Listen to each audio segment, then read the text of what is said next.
in my initial slides, Jamie is the managing director of Frank Design, who we've worked with from the inception of the Healthier Together program. And he and his team have just been absolutely huge advocates for sharing good practice and for doing this as effectively and efficiently as possible. So Jamie, over to you. Yeah, thank you very much, Sanjay. Yes, we've partnered with the Healthier Together program for about 8 years. I'm delighted to be here today to just talk you through an interesting subject, because as a business, we're looking at our own processes and how we may potentially use AI within, new services and new products. And it doesn't seem to be a day that goes by without picking up the news or, in the tabloids or wherever it is about AI. What is it? How can it improve our lives? How scary is it? What are the challenge and what are the ethical considerations? And I plan to sort of cover a lot of these points in my presentation. It's a vast subject to cover in 15 minutes, but I'm going to do that from a very high level perspective. These are not my personal opinions, and they're not Frank Design's opinions, but this is more an opportunity for people to learn about a new topic and a new technology. So what is AI? Well, the UK can argue that it was invented in the 1960s by Alan Turing with a paper, Can Machines Think? So it was actually born out of philosophy, or, was the beginning of the field. And it's now through the quantum computing and the IT resources and infrastructure and these technology companies today that they've been able to create the machine learning and generative AI, which is about performing tasks that typically a human can do and analyzing vast amounts of data. There's narrow AI, which is designing specific tasks. And I'm sure a lot of you have got Siri or Alexa or have gone through passport control with the image. That's using narrow AI. Strong AI is the more human-like ability to understand and learn and perform like a human can do. These are more theoretical concepts, not fully really realized by society and the creators, and why you're seeing a lot of debate in the press today. How AI can improve health and care? Well, it's got numerous ways across, and it's so vast subject to cover. But there's drug discovery, there's natural language processing, interpreting human language, robot-assisted, AI-powered surgery, patient data management across vast amounts of data. But what today I wanted to do is focus on these 5 areas on the right of the slide, look at those and give you some case studies as well around those. So first area is personalized healthcare. So this is where AI can analyze individual patient data and provide personal treatment plans and recommendations. So it needs the right data and the clean data in the right formats to do this. It'll then be trained on certain formats and machine learn, and it'll be trained to learn the patterns and the relationship between the patient data and the treatment outcomes, and be able to create treatment plans. And the more data and the more feedback that you give it, it will improve those treatment plans. It'll also be able to help around healthcare trends and new medical findings. Early detection and diagnosis. This is where the algorithms, you might have seen quite a bit of this about in the press. So for like our medical imaging analysis, across MRIs, CTs, X-rays, there's an ability for AI to, with precision, with efficiency, look at cancer scans, for example, under pathology, look at abnormal tissue infrastructure, abnormal tissue structures, and offer this as a complement and a way to be efficient. Early intervention, it can predict individuals at risk. It can reduce diagnostic errors by giving a second opinion. But what I did notice from my reading around this area, it's very much about complementing healthcare professionals, rather than replacement. Remote monitoring. I'm sure some of you on this call, have got your Apple Watch or whatever it is that you do your sleep monitoring, or your blood, what's it called? Blood pressure, heart rates, things like that. So there's continuous monitoring that you can do. It can analyze the data AI from these wearables and help with intervention and give personalized insight and recommendations. It's also very good for medical adherence, so sending reminders, to take your treatment, to carry out certain things. Remote consultations, we've obviously seen since post-COVID a plethora of this, where people are online rather than actually going face-to-face, and help around physical activity and rehabilitation for sort of diet, exercise, and lifestyle.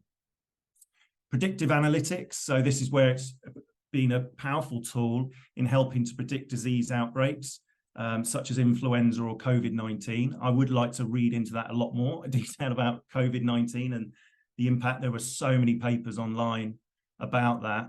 It can also assist in optimizing the allocation of resources during these disease outbreaks, and also help, with the vast amounts of data to support decision making. An interesting area I did see was around social media, and that you've obviously got vast amounts of social media that can polarize health campaigns. The AI can help you understand public sentiment and tailor sort of comm strategies and address this misinformation, which I think is really important moving forward.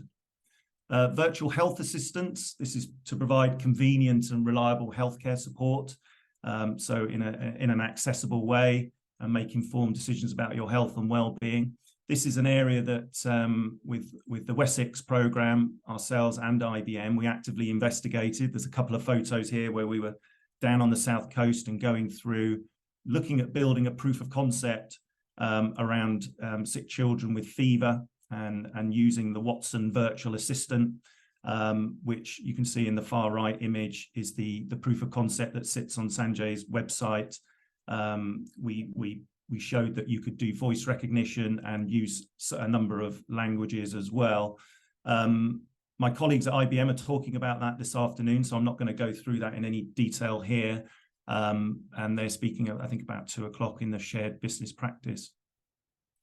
So in terms of the ethical considerations, so I've given a lot of the benefits there, and it's, I need to give the balance to this. And there are a lot of ethical concerns out there. But what I'm not going to be able to cover again all of those here, but I've picked out the key ones to me, and also wanted to highlight how AI are working to address some of these potential issues. So data privacy and security. So AI systems, require access to that sensitive patient data. We at Frank know how key, protecting patient data, any unauthorized access, the harmful consequences of that. So initiatives are underway with the AI companies about data sharing. They're using something called federated learning, where the models will be trained across multiple sites and not actually share the data, which is interesting.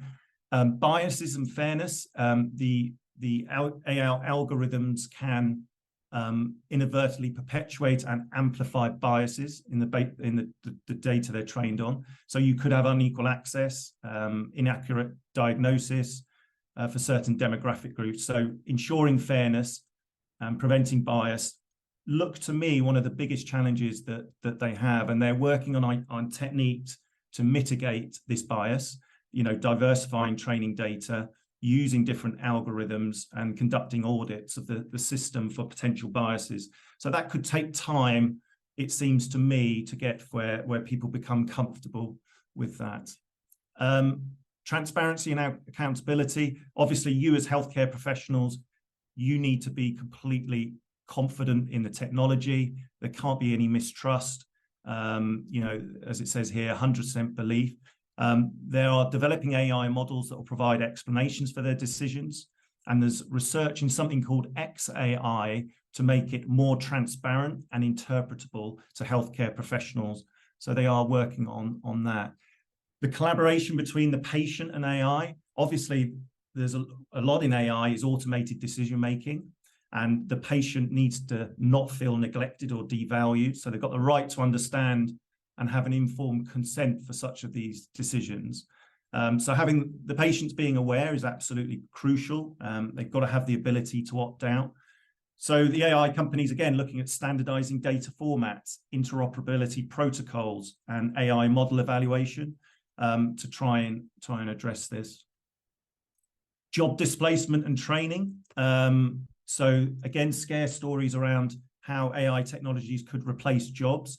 From my reading, it looks much more about complementing and how AI systems will fit into the clinical workflows. That's the work that seems to be taking place, and designing user-centered design principles, rather than actually disrupting healthcare practices.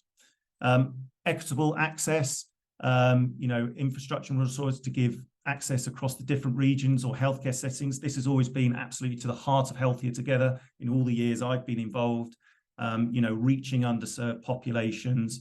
The industry says that as the technology matures, costs are expected to decrease. We all have to keep an eye on that. We don't know that. But it seems that partnerships between public and private companies and government initiatives are going to be key to give equitable access to AI technologies. So addressing all these concerns are going to take a lot of collaboration with healthcare professionals, the companies, policymakers. The Prime Minister has talked about guardrails, and there is actually a conference, I think it's coming up any day, where to work with the companies and look at these guardrails or regulation around the introduction of AI. I'm just going to finish on a couple of case studies just to show you, and I've researched these from the US for parents and young people and carers. So first one was around Duke University. They used AI to analyze the speech patterns of young children, and they developed an algorithm to predict autism spectrum disorder. So that early diagnosis is going to give access to intervention and support service at a crucial stage, which potentially can improve that long-term outcome. Again, with predicting pediatric sepsis, again, it was a Children's Hospital Los Angeles. They created an algorithm to predict the onset of sepsis, and the algorithm analyzes the patient data to try and give early warning signs of sepsis and alert those healthcare providers. Obviously, timely alerts with things like sepsis are absolutely crucial.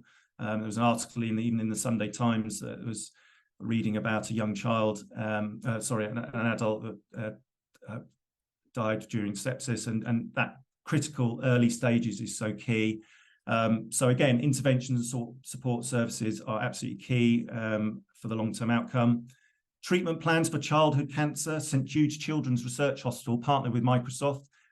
They used AI to analyze genetic data and create personalized treatment plans.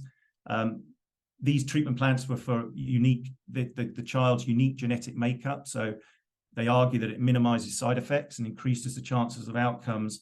And, I think as parents, knowing that this treatment plan has been put together for your child rather than general is certainly going to give comfort. Mental health support. There's a lot of chatbots out there around mental health support. This one was developed by Stanford University to help adolescents and young adults using cognitive behavioral therapy. Again, these areas are great for young people to access in a secure, safe area, give guidance and resources, and help them manage their stress, anxiety, and depression. And finally, remote monitoring. So AI wearables, as we said, for chronic conditions like asthma, it's only going to help the parents that they can monitor their child's health remotely, receive alerts if the AI detects deviations, and again, allow early intervention. So there's 4 or 5 case studies there you can see where they've had a positive impact in a healthcare setting across, personalized treatment, mental health support, and early diagnosis, and absolutely complementing to improve the quality of care. So in conclusion, that is a very quick 15 minutes on a vast subject. And I hope there's some things that you can take away from it. Certainly opinion is divided about whether this is all hype or it's about to change the way we live and work. But it seems to me that the other crucial things, the technology we've gone through, healthcare has always embraced. So the creation of computing, the internet, and the mobile phone. And for that reason, it's difficult to see why AI will be any different. But it's really vital, as you can see through the challenges and ethical considerations, that the patients and healthcare professionals can see that these are addressed to give them confidence. So that completes my presentation.